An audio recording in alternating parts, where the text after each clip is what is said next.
Many thanks for staying with us. This is still the Roundtable, where we are discussing investing in youth development to tackle unemployment. Okay, Mr. Kayode, let's just look at the Nigerian youth as you see them now, the reality of it. It seems like they are indulging in a lot of social vices.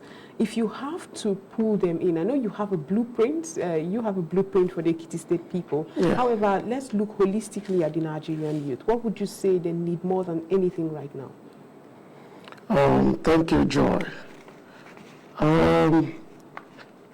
The topic on youth empowerment, it's a compelling one for me. It's a topic I discuss at personal level, and when I have opportunities to speak to those in power, it is one thing that is so dear to my mind. I say this because, giving you a background, I look at my own personal story. The unique experience of my upbringing in Ekiti State. A son of a farmer, a son of a petty trader, who today, by the grace of God, is aspiring to be a governor in Ekiti State. What could have happened? How did the transformation begin? I would say in my own time, education was key. Quality education was available.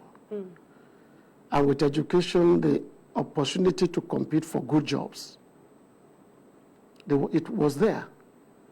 So it wasn't just that I went to school, that my parents tried all they could to see me through university education. I completed my university education without waiting for one day. I gained a job, a gainful one. Right. And that changes began to happen. To me personally, and by extension to my family, and further extended to the society. I would say that structure, that system that we used to have, that guarantee a better tomorrow for a child that had been taken through education system, that system is what has collapsed. So we talk about youth vices today. For me, it is a symptom of the system that has collapsed. And in trying to fix this problem, we must, like you said, holistically ask ourselves, where did we get it wrong? Let me say this. Issue of youth employment or unemployment is not just a national or Nigerian thing. It is a global phenomenon. It has become that worrisome to national leaders around the world, global leaders, that in their wisdom, when they sat down in 2015 at the UN summit to come up with what will become the global development agenda that will replace the Millennium Development Goals, yes. They came up with a new 17 goals that is captured as SDGs. So in their wisdom, one of the major goals that every nation must begin to look at has to do with this youth employment. SDG 8 talks about decent work and economic growth. So for me, I would say it is not just a Nigerian thing. It is a global problem. Right. But we can now come to Nigeria and localize this issue and begin to ask ourselves, where did we get it wrong? Exactly. Now, the federal government has had several initiatives to bridge that gap of unemployment in our young people. We've seen skill acquisition programs. We've seen several loan credit facility programs. Now, why would you say it has worked? Because it feels like a drop in the ocean when you look at what is disbursed and what eventually gets to the people. Why hasn't it worked? And if it has worked, why do you think it has?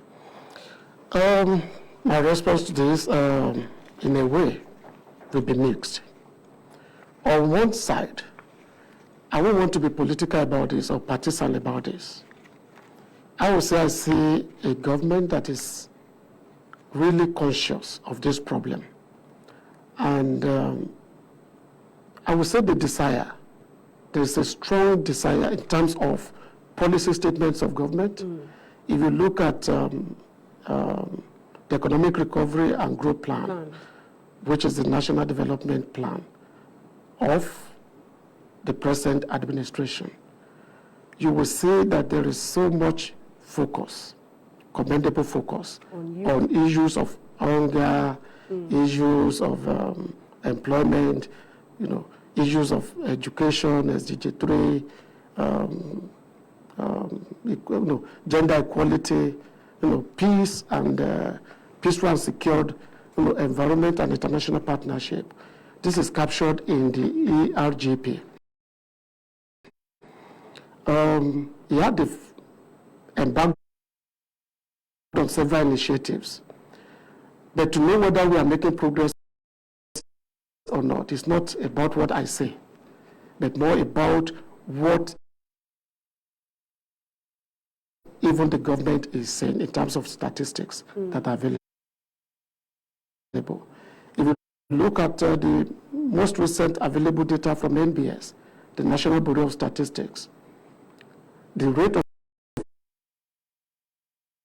unemployment combined with underemployment put together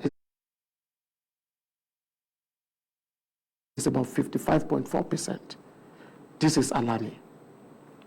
As at March this year, Bloomberg released a report also laying claim to the fact that unemployment rate in Nigeria has grown from 27% to 33.3%. So if these initiatives are working, the figures should be coming down and not going up. Right. So using those parameters, I will say yes, we are aware the government is working. We are aware the initiatives are coming, but I'm not too sure if they are already addressing the problems. What often impedes that addressing the problem? What would you say are those indices one should see? If the government is doing what it can, where should citizens meet halfway? What should be going on now to that like the staggering statistics you just gave? How can we break that and reduce it to the bare minimum? Okay. What will frameworks of governance in the UK? So, like you rightly asked, I came back to Nigeria after 1 year, returned back to the bank, and for some years I remained in the bank. After I left the bank, I went back to the UK again, then to join the government, to join different charity organizations, to see exactly what they are doing to make the economy be as it is.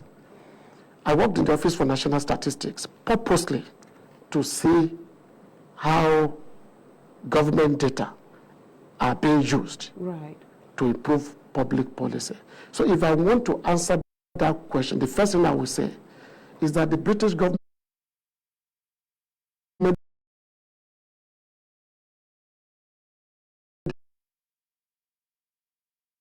they know who they are.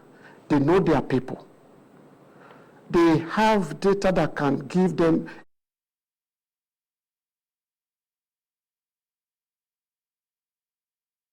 information about any segment of the society they want to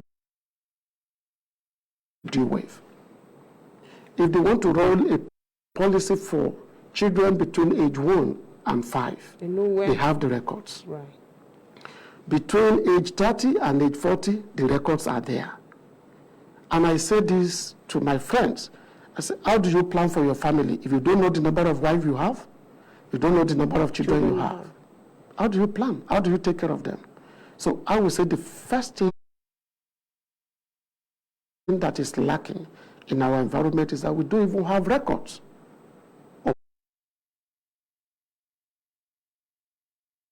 of Nigerians.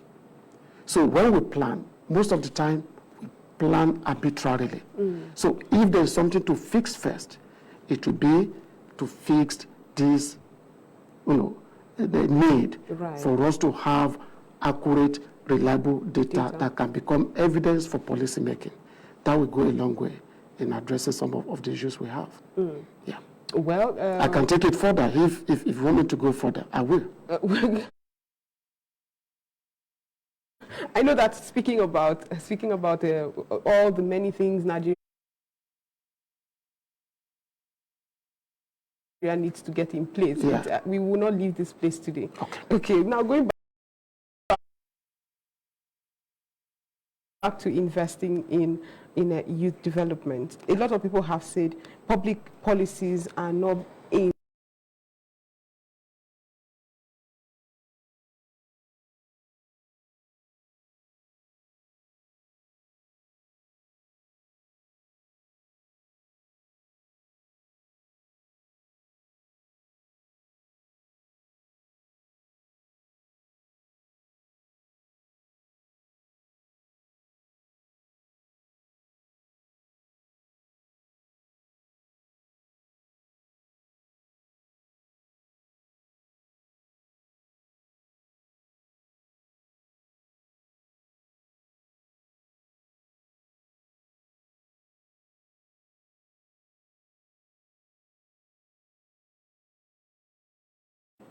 banditry. We are seeing kidnapping on the rise.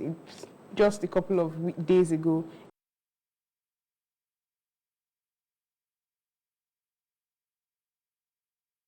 a friend of mine was robbed at gunpoint. It's that bad here in Abuja. So if you can suggest, these are people who I'm not one to say crime is paying, but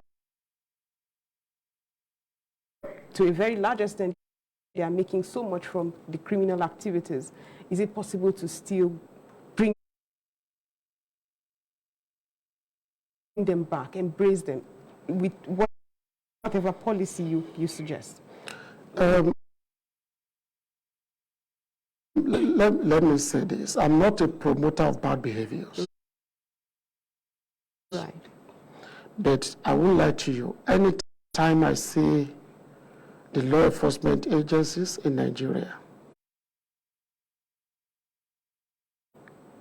arresting criminals, and I take time to look at who these criminals are, and it's what I say I believe you have been saying.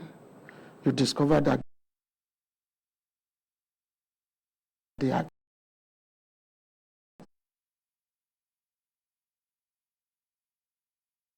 very young people, our brothers and our sisters out there. I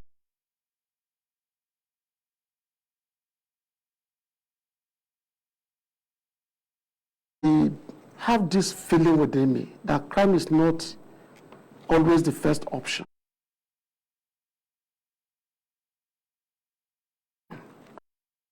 for people. In Nigeria, we have gotten to a level, I wish I could say this thing I wanted to say is iniquity, dialect. You can say it, I'm sure. Yeah. So some of our viewers will say, come back to Fagburu, Buru Fagbu. How do I?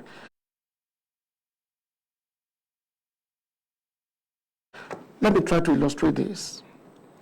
You want to light a candle, and beside this candle is a keg of petrol. What you are going to get at the end of the day is not just light, it's going to be fire.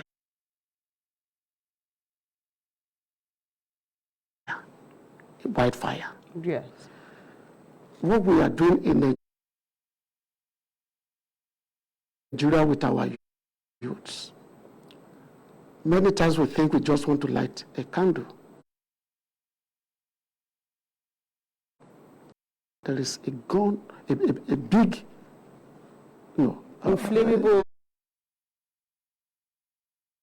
inflammable substance beside this. That is the abandonment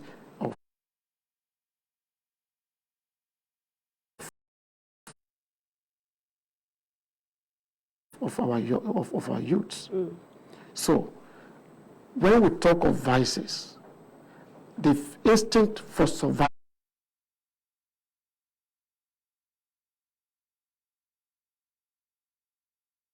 driver.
When it was time for our government to sit up and tackle these problems, they were able to deploy resources to tackle these issues.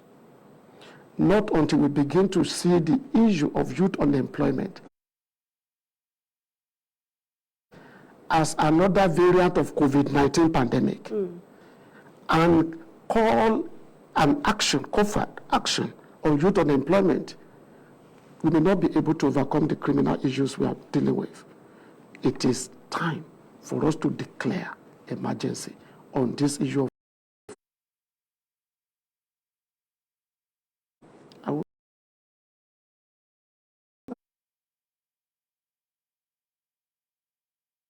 I want to be sure in a year, in 2 years, in 3 years, we'll be recording different reports. So let our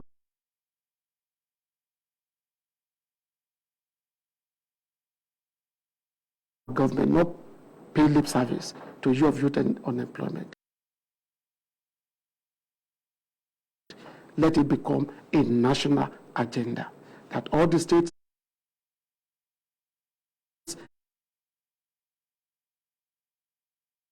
will also roll out their plans that are sincere and are pragmatic. Okay. So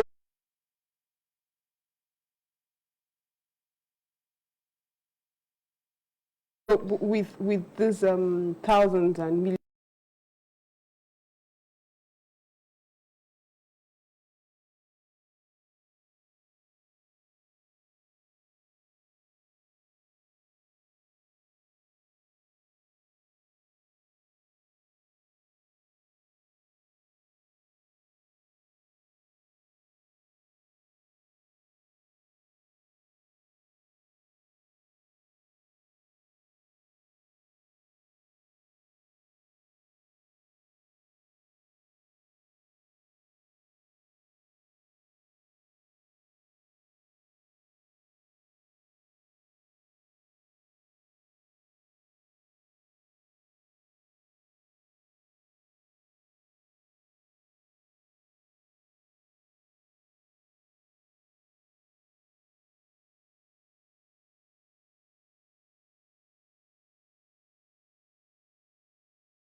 if we make our education functional, if we make it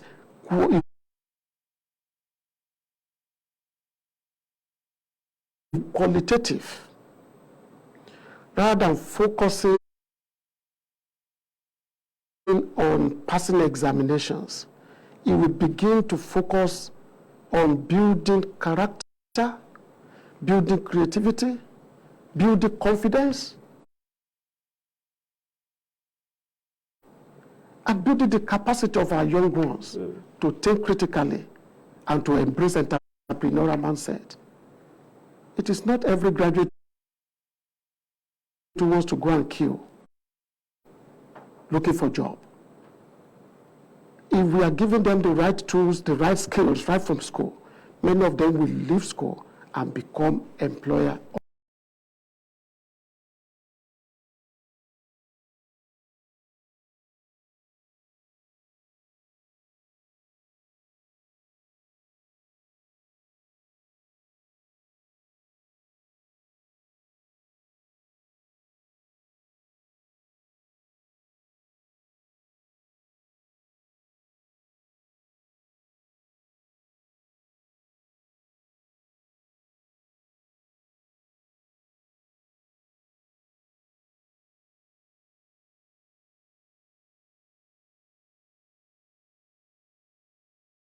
When I was in Ekiti, what class are you? SS3. Oh, can I ask you a question? I said, go ahead, sir. 5 times 5. He could not provide the answer. SS3. Wow. And that person, one way or the other, will end up in a university. And if Kelly is not taking, one day he will graduate. So we have a lot of poorly prepared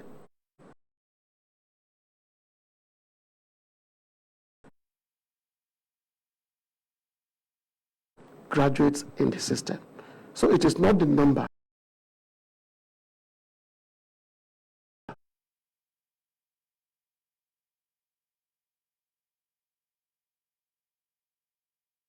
Of people that are leaving school that matters, it is the quality.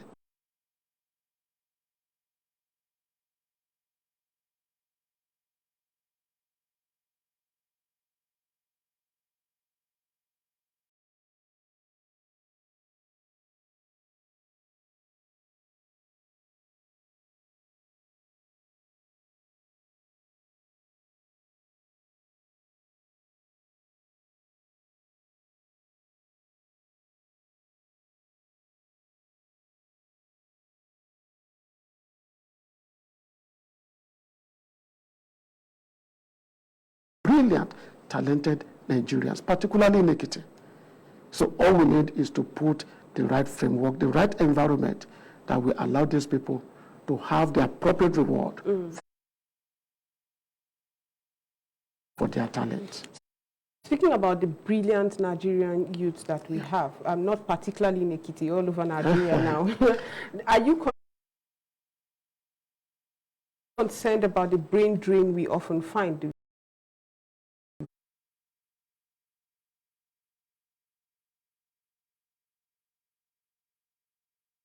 The best of our young people are leaving the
was a minister that carelessly, maybe last year or 2 years ago, said some people can leave.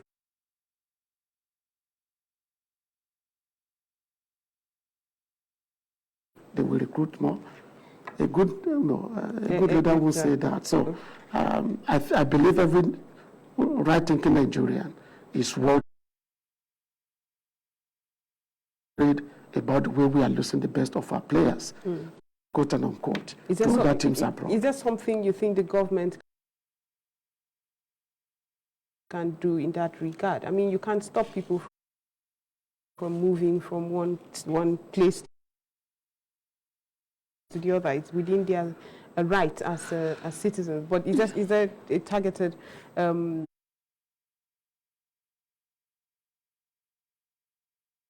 policy you think government should embrace to curb that movement? There's no one single policy that government can embrace. Just like you have already said, people will always compare what is available here and there in making their choices. In Nigeria, where do we start from? Infrastructural services. Yeah? If people have access to basic infrastructural amenities, they'll be more satisfied. But it is one thing for those facilities to be there. It's another thing for you to have the capacity to enjoy it. So if you are there and you don't have a job, no income, you may just be an onlooker. So there are a lot of fixes that government needs to do to keep its own people. And every decent economy nation, that is exactly what they do. We want to keep our people. So Nigeria should do all that is necessary. Make Nigeria more secured. Make Nigeria more productive. And you will see that people will only go out on holidays and they will joyfully return. Okay, Mr. Adaramodu, we will go on a very short break right now and return to discuss more. You had mentioned the SDGs. We'll see how it can be better implemented in Nigeria. Stay with us. We'll be right back.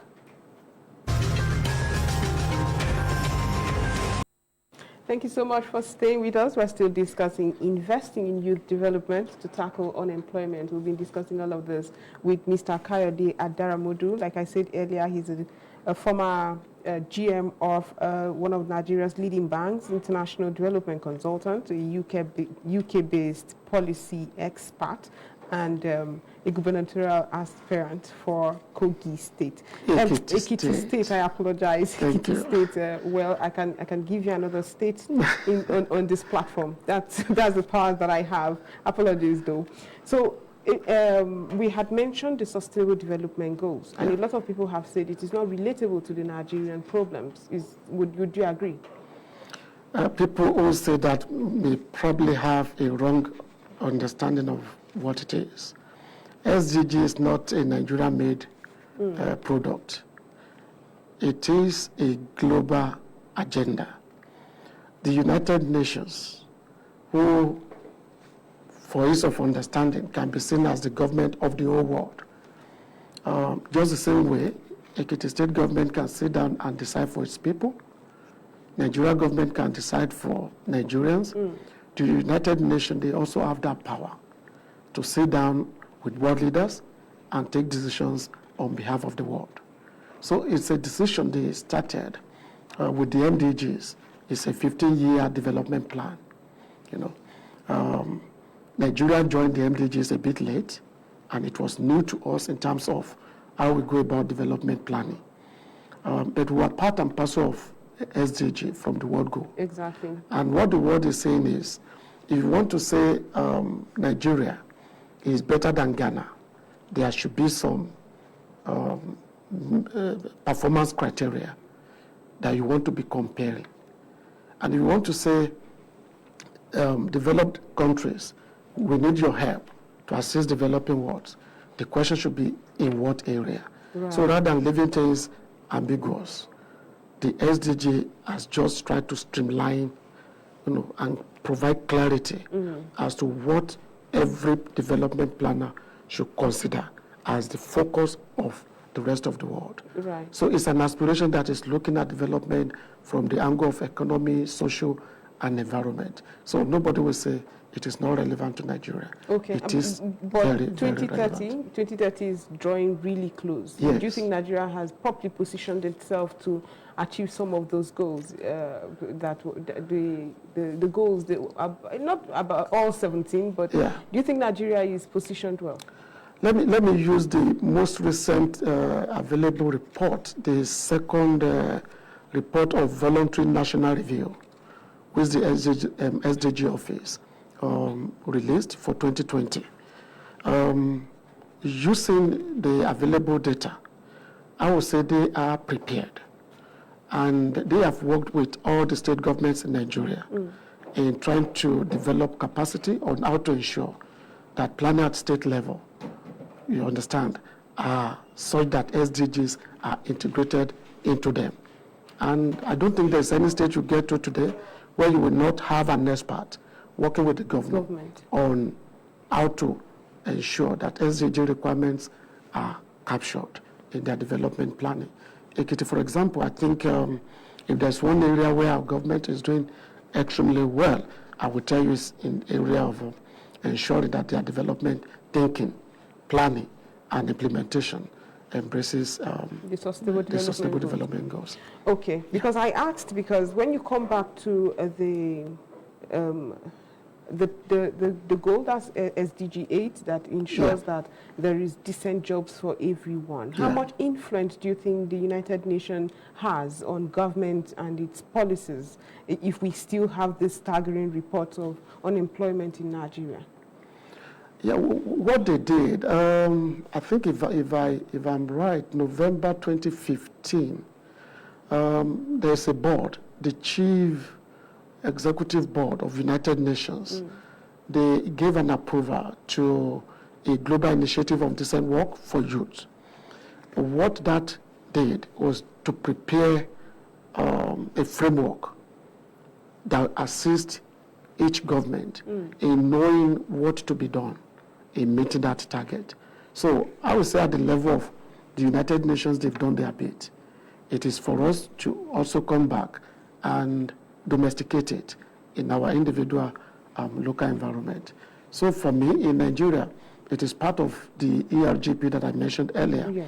This government is looking at it, and I want to believe, let's give them time.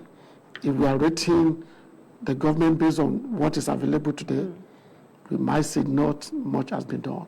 But some of these things take a bit of time for them to show the real impact. Okay, I'll quickly open phone lines so that people can join the conversation, ask questions, and maybe give suggestions on the topic, investing in youth development to tackle unemployment. 090-5740-8127. That is 090-5740-8127. Let's go back to politics and the Nigerian youth. Okay. Very often we see politicians like you, it's not an accusation, I hope you understand. However, we see politicians like you gather these young people, especially when elections are coming, such as yours, and then abandon them. It's a serious problem. Often the vices that we even are talking about here is because some politicians would empower them with weapons and all sorts, and when elections come and go, these boys do not have that much money, is free again, and they have weapons in their hands. That's an accusation that it's in the streets. Please tell us how we can ensure that that doesn't come on next year when your elections come. Thank you. Whether that idea is good or not, the idea of bringing youths together, taking advantage of them, and making them as a tool for achieving one's political goal, whether it's a good thing or the other. I think we have a case of Boko Haram, the byproduct of such a bad behavior in our hand, to answer the question, is this something we should continue to do? For me, it is evil. I have said this to my people in Ekiti, and I thank God I'm not a stranger to them. I have been around. Next month, September, we make 1 year when NTA Ekiti celebrated their 17th anniversary of being in Ekiti. And you were given an award. Yeah. Congratulations. Thank you. Please, let's quickly speak to this person. Hello, good morning. Okay. Good morning. Yes. Yeah, this is Mr. Murat here from Ekiti State. Good morning, Mr. Morake. Yeah. Yeah, good morning. Please go ahead. I want to greet our brilliant incoming governor. That we love is a very nice people to give money. I want to greet him. Good morning. Thank you, Mr. Morake, for the kind words. Thank you. God bless you, sir. And you too. Yeah, Thank you so much. good morning, sir. Is that another caller? No, okay, thank you. Is that all? You just wanted to greet him? Okay, he just wanted to say hello. Thank you. I think it's a Yoruba thing. You greet over and over and over again. So you were talking about youth being used as students. Yes, so I was talking about that award in their wisdom. I was the one they gave award to in the area of youth development. If anybody had played with my own future, I won't be here today. Exactly. So it's only a wicked soul that will want to take advantage of our youths. It is sad. Many of them are doing what they are doing, not because that is what they want to do, but since it has become the only available option for them to earn a living, at least for that period. Exactly. You see them running into it. Please hold your thoughts. We have another caller. Good morning. Hello, good morning. Are you there?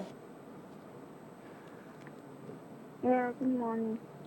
Thank you so much for joining us. Name and location, please. My name is Sarah. I'm calling from Abuja. Sarah from Abuja, if I got that right. Go ahead.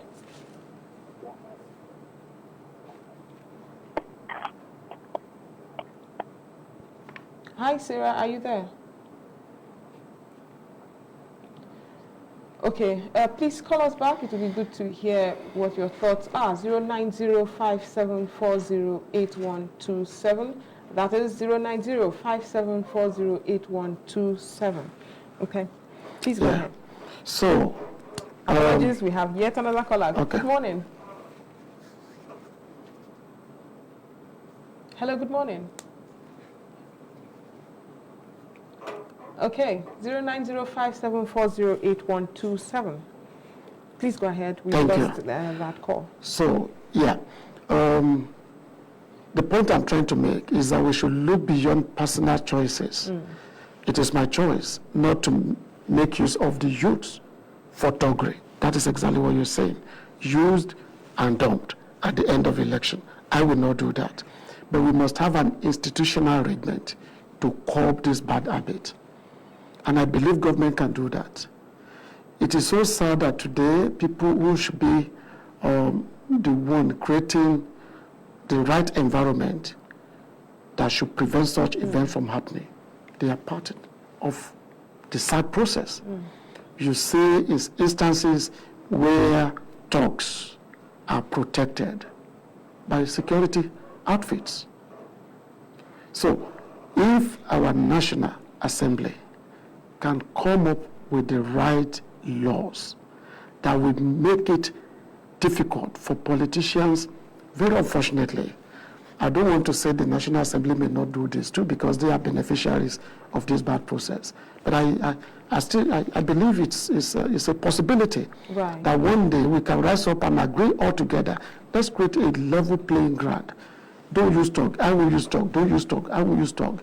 If all of them can agree, such a law can be passed so that anybody caught in that kind of bad behavior, complete disqualification from the electoral process can be meted. Right. So we saw a video go viral in a place in Ghana where, we have another caller. Hello, good morning.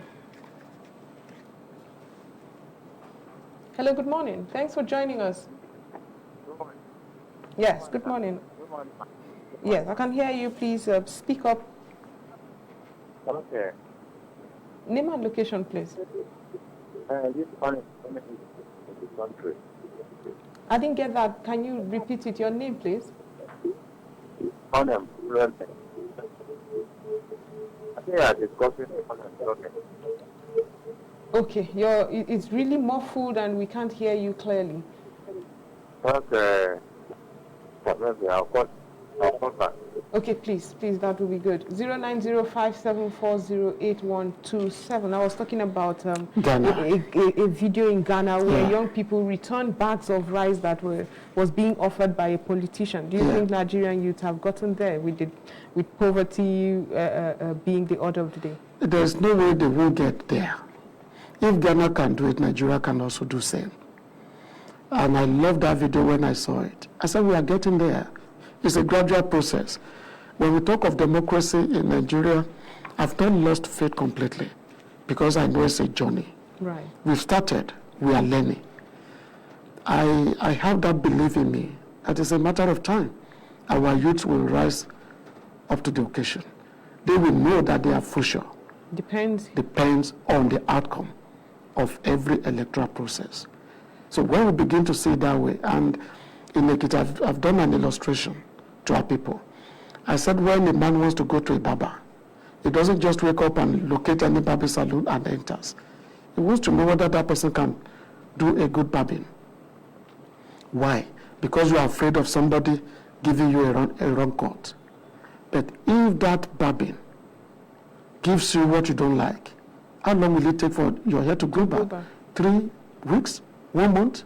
In this case, 4 years. Yeah. Women, you do the same. You don't just go to any salon.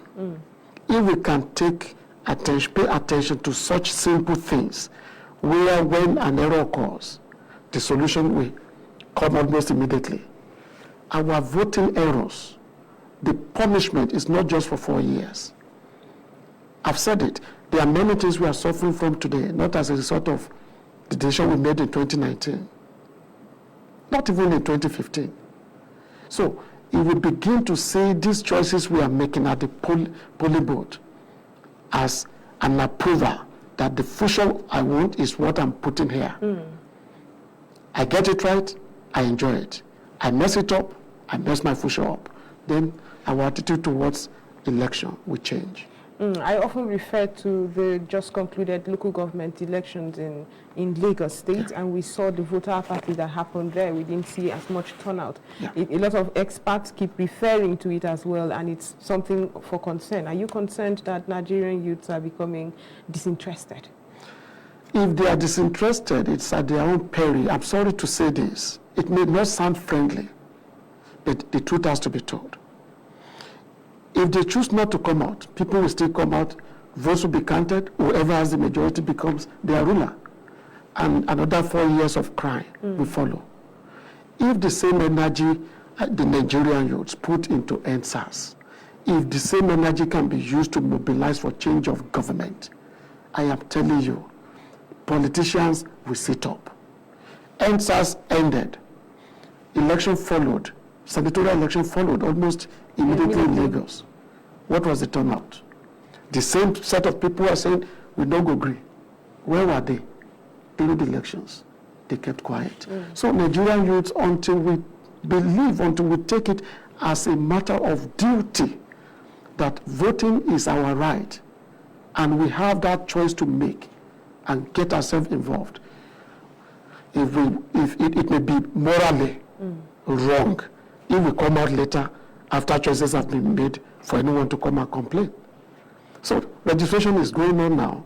This is the time for the youths, for the Nigerian youths, to mobilize themselves and get themselves registered. If we all make up our mind, we can change any government. And I believe politicians will begin to take Nigerian youths more serious. Okay. Mr. Adaramodu, we have run out of time, so if you have last words to say to young people listening to you right now, who probably are praying for employment of some sort, what would it be? I will encourage Nigerian youths. I will encourage the youths in Ekiti, my place of birth, not to lose hope. There are different voices up and down. Let's break up, let's break up. I would never join that voice. You won't appreciate the beauty of Nigeria until you go out. People who have been to other parts of the world will tell you how Nigerians are celebrated around the world. Of course, there are a few bad ones, but they don't represent who we are. We are specially created human beings. We have what it takes to be the best in the world.